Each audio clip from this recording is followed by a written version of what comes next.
Todas estas serpentinas, E, P y L, son las que actúan, como vemos acá, actúan para producir el contacto. El contacto. Entonces, ¿qué son estas serpentinas? Son proteínas de membrana, ¿no? Que se encuentran o en el leucocito, o en la plaqueta, o en el endotelio.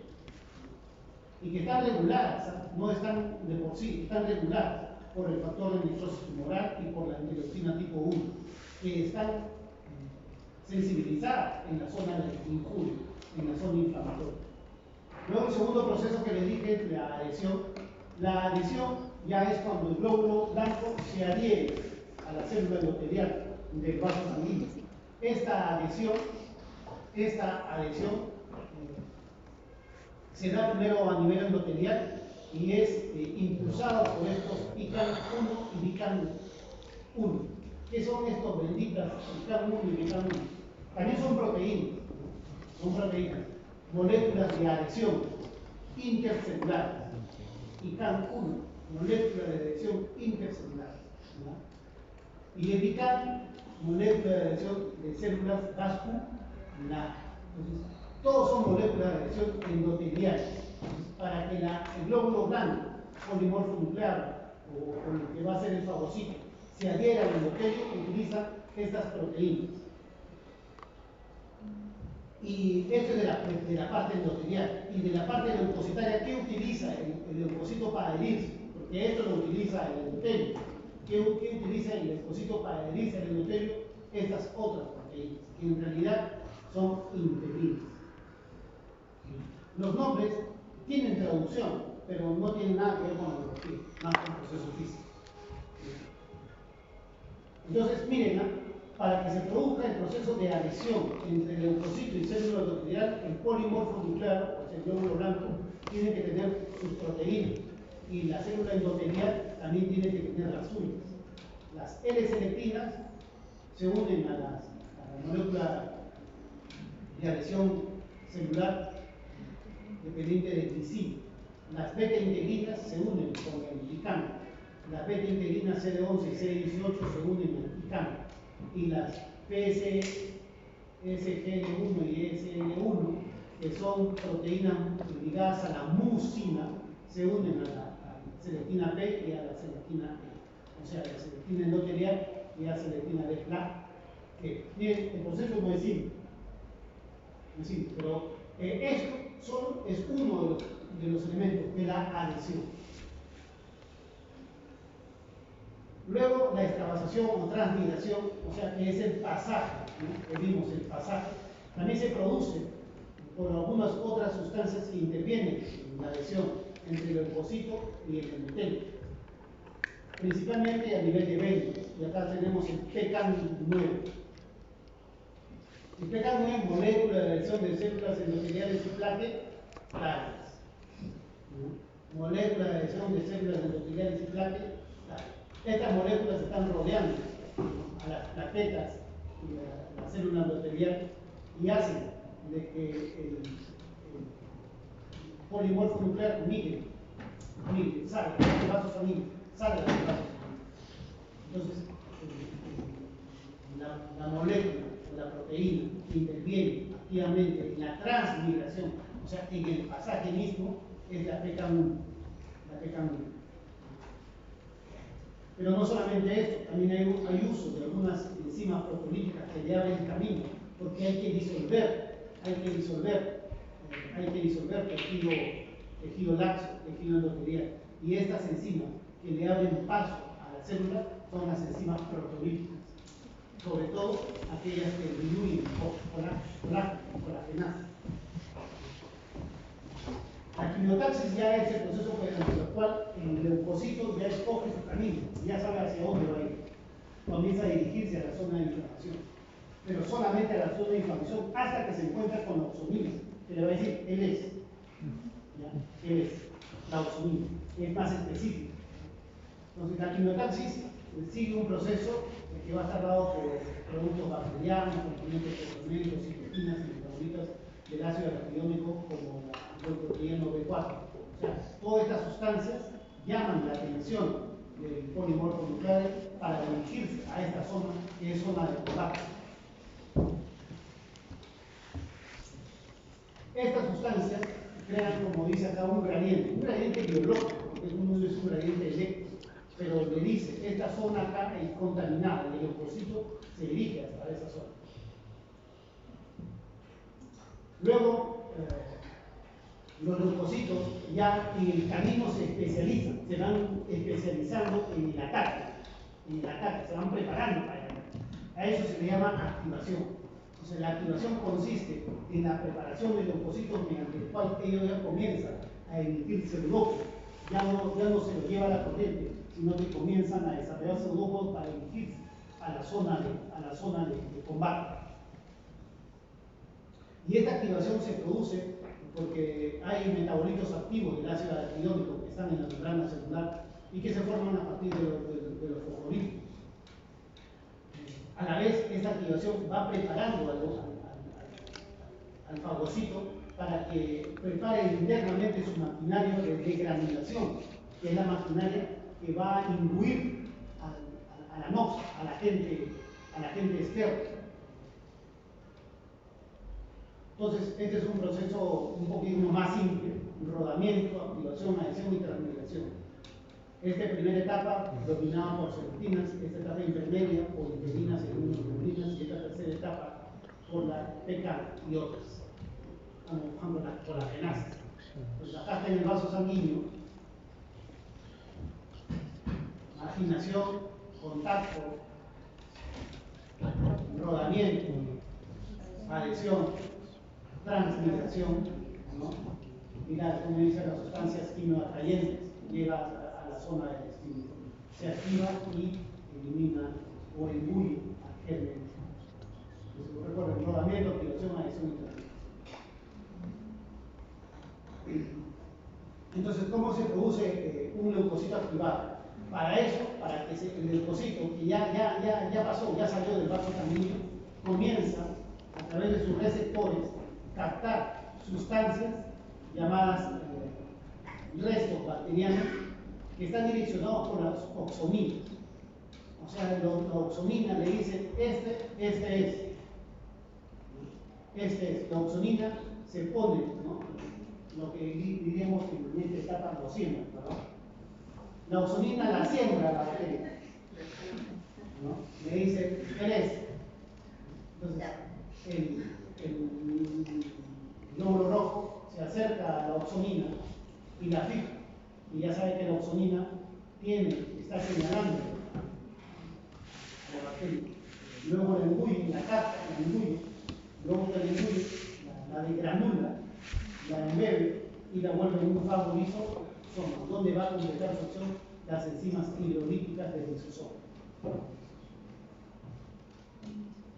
Hay varios mediadores químicos que intervienen en el proceso inflamatorio, y estas son, digamos, algunas de las propiedades, ¿no?, de estos mediadores celulares de inflamación, tanto aguda como crónica.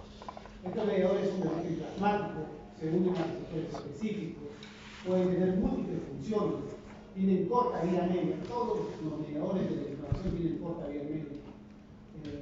Producen efecto inflamatorio que puede llegar a producir daño tisular. Y eso es cierto, porque la interleuquina 6 es un mediador de la inflamación. En los tiempos del COVID, para ver si le dábamos tocilizumab a un paciente, un medicamento carísimo, dosábamos la interleuquina 6. Si la interleuquina 6 estaba presente o estaba elevada, pues se le daba este producto. Si la interleuquina 6 no estaba elevada, no se le daba el producto. ¿Y por qué dosábamos y por qué se decía eso? Porque la interleuquina 6 es un mediador inflamatorio que lo que hace es defiende tanto al organismo que lo daña, ¿no? O sea, produce una reacción de defensa inflamatoria tanta que daña al organismo. Entonces, se tenía que dar este producto más corticoides a pasto a ese tipo de pacientes con COVID. Profesor, disculpe, eso no sucede cuando, por ejemplo, la mega, hay una mega que ingresa al cerebro. Por ejemplo, se hablaba mucho de la mega como cerebro, pero la mega no como el cerebro. Entonces, justamente los mediadores del dolor son los que mandan esas señales y dañan ahí, ¿no? Pero también nuestro propio organismo daña el tejido sin querer, en el caso del cerebro. Claro, o sea, porque a veces el problema es que se activan ciertos mediadores químicos que no deben activarse en esa intensidad. Y al activarse matan el germen, pero también matan el tejido sano, malogran el tejido sano. En COVID había un proceso que decía que era la lluvia o tormenta de citoquinas. ¿Eso es lo que está mencionando? Claro, dentro de la tormenta de citoquinas hay varias: interleuquina 1, interleuquina 4, interleuquina 6, interleuquina 2, interleuquina tal. Pero de todas esas, la más sensible era la interleuquina 6. Es lo que llamamos tormenta de citoquinas.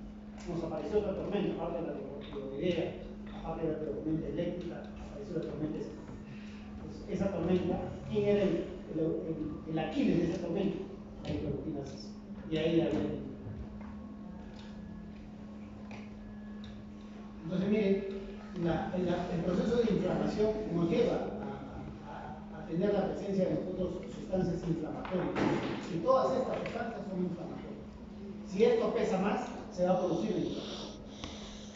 Pero si nuestras sustancias protectoras, como la prostacyclina I2, TPA, que es el activador titular de caminógeno, u otro tipo de sustancias, predominan en este proceso injuriante, el proceso inflamatorio no pesaría tanto y no produciría tanta inflamación.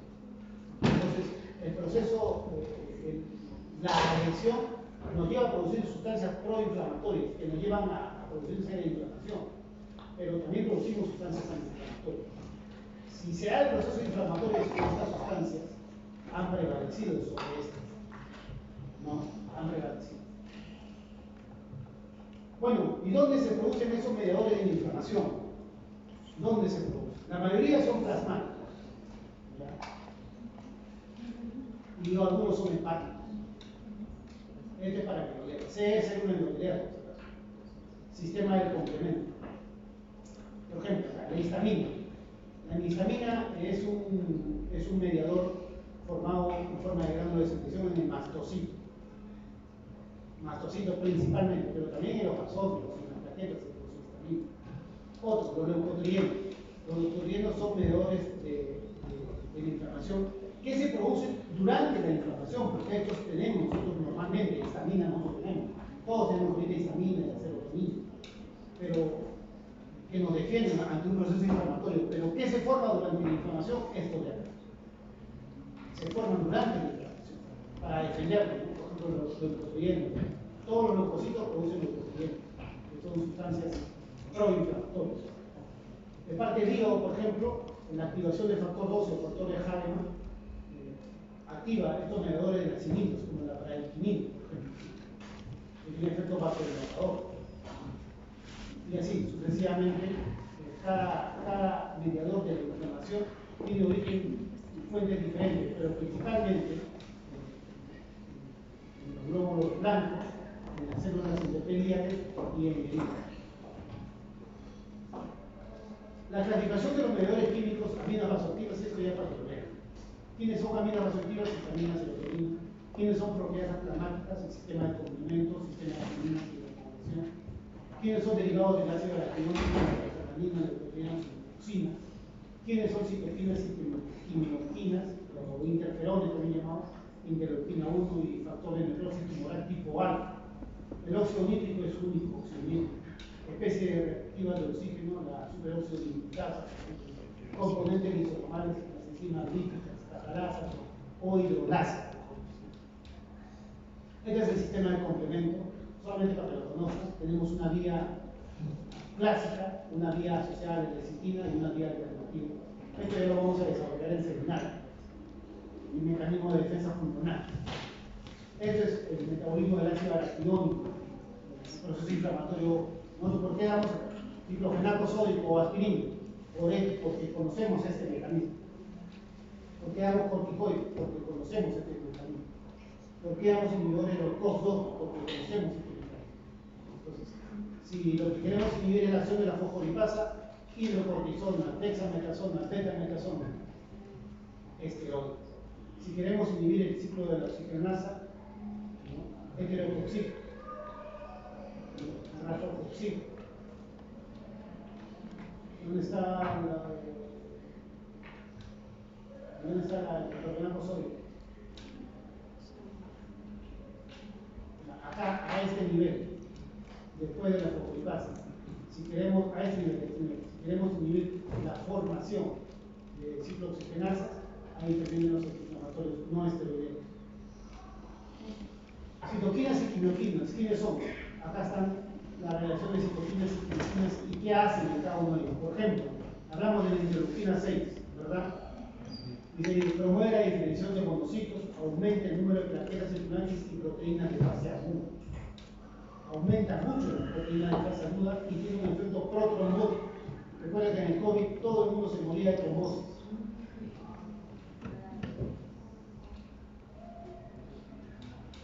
El óxido nítrico es una sustancia antes llamada autorrelajante derivado del endotelio, efectivamente deriva del endotelio, se produce principalmente en el endotelio y su efecto es vasodilatador. Es vasodilatador. También se produce en el macrófago, pero debido a ciertas reacciones. ¿Cuáles son las acciones de los mediadores químicos? ¿Quiénes son vasodilatadores? ¿Quiénes aumentan la permeabilidad? ¿Quiénes inducen fiebre? Miren, también la interleuquina 6 induce fiebre. ¿Quiénes producen dolor? Ya eso es conocido, ¿Quiénes lesionan permanentemente el tejido tisular? ¿Y quiénes de ellos tienen no acción inflamatoria, sino antiinflamatoria?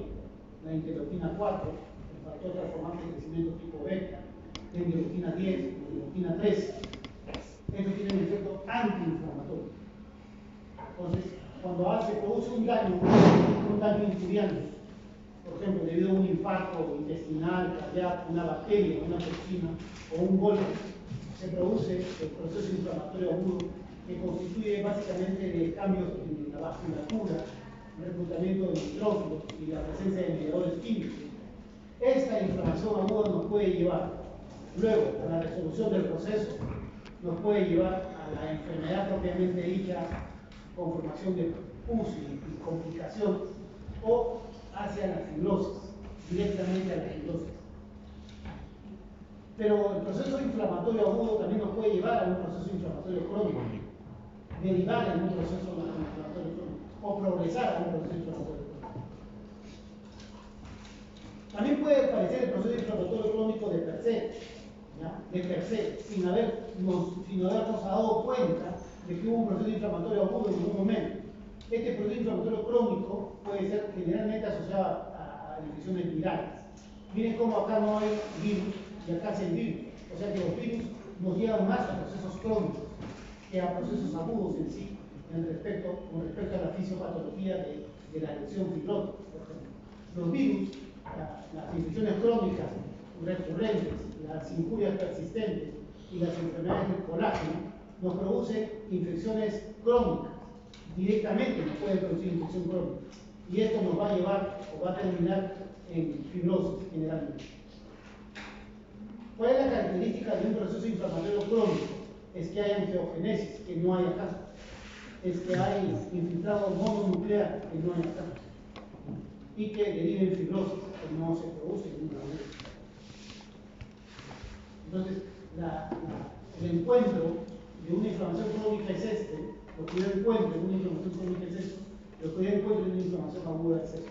Pero la inflamación aguda puede resolverse, puede complicarse, puede llevarnos a fibrosis o puede llevarnos a una inflamación crónica que posteriormente también nos puede llevar a fibrosis.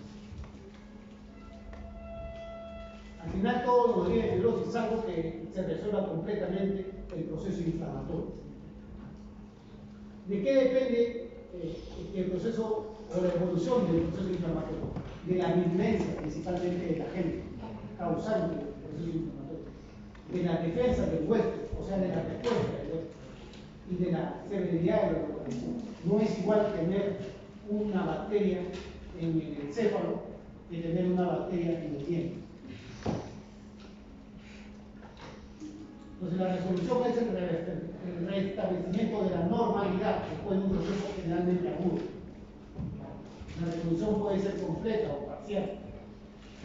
Esto generalmente es una resolución completa cuando solamente hubo una inflamación aguda, algunos días, probablemente horas o días. Pero puede llegarse a complicarse, sí, con formación de abscesos, consolidaciones, ¿no? Incluso puede haber cicatrices, pero no constituye lesión crónica, sino simplemente una cicatriz, como un corte, por ejemplo, ¿no? En la cara, esa cicatriz y listo, no es inflamación crónica. Cicatrización con fibrosis, eso sí puede haber cuando ya hay una secuela, ¿no? Todos los pacientes con COVID, probablemente no todos, pero aquellos que tuvieron más del 90% de compromisos ahorita están con fibrosis y probablemente sean dependientes del oxígeno. Y la inflamación crónica ya es más que todo secular, ¿no? Ya es una complicación última del proceso inflamatorio que ya es secular y que va a depender mucho del agente influyente, que como dicen puede ser virulento, va a depender mucho del propio paciente, que puede ser no tenga defensa como diabético, o puede ser que sea el paciente que tenga una enfermedad con compromiso del sistema inmune. VIH.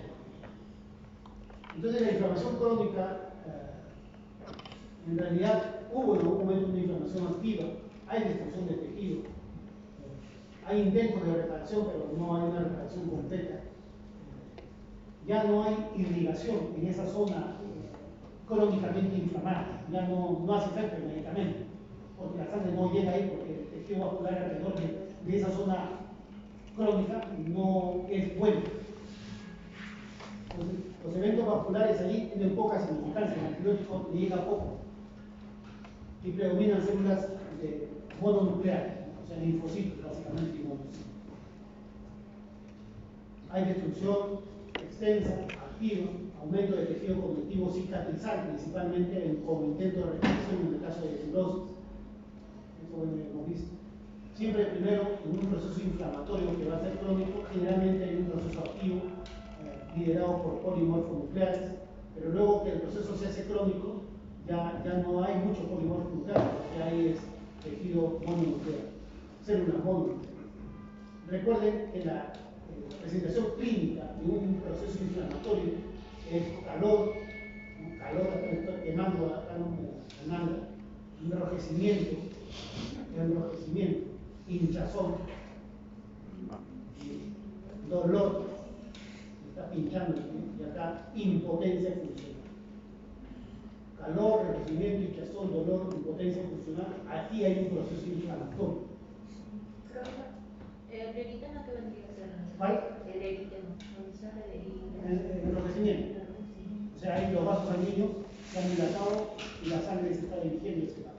Hay vasodilatación, por eso tiene el rojo. Muy bien. Y esos son los conceptos básicos. Muy bien, jóvenes.